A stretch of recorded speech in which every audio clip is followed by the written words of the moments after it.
Assalamualaikum. Waalaikumsalam. Pemirsa para siswa, dipun ngabari sedaya. Pinjam Pak, Hamzah, Pak, kula badhe nyuwun apa kejadian basa loko kaliyan kawan nggih. Kok katusipun sisakangan. Basa loko niku kanggo wong sing kanca akad utawa wong sing luwih enom.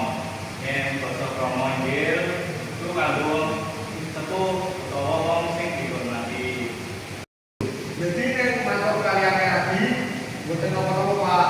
Misalnya koyo gue wis mangan. Nggih leres, Dik. Tapi yen orang Pak Guru utawa wong sing sepuh liyane kudu nganggo basa krama. Menawi tembung mangan mau dadi krama hidup pripun Pak?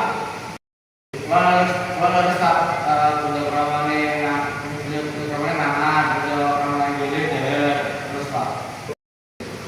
Bener tadi coba delep ing papan resmi. Seperti makan, bahasa pokoknya niku mangan.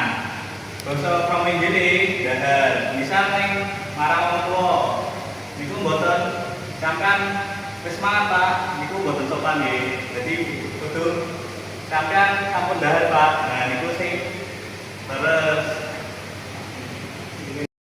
Oh, jadi bedane ora bener ta nggih Pak. Nek apa niku santai, krama niku rumit. Nanging ilmu basa krama inggil niku mboten kanggo awake dhewe. Misal sing bener kula nego duduk kula ndahar. Dulu basa Jawa niku nggih Pak, ngajari kula tata krama. Nggih leres, basa Jawa niku ngajari kita ngajari wong liya. Dadi wis sampun paham kabeh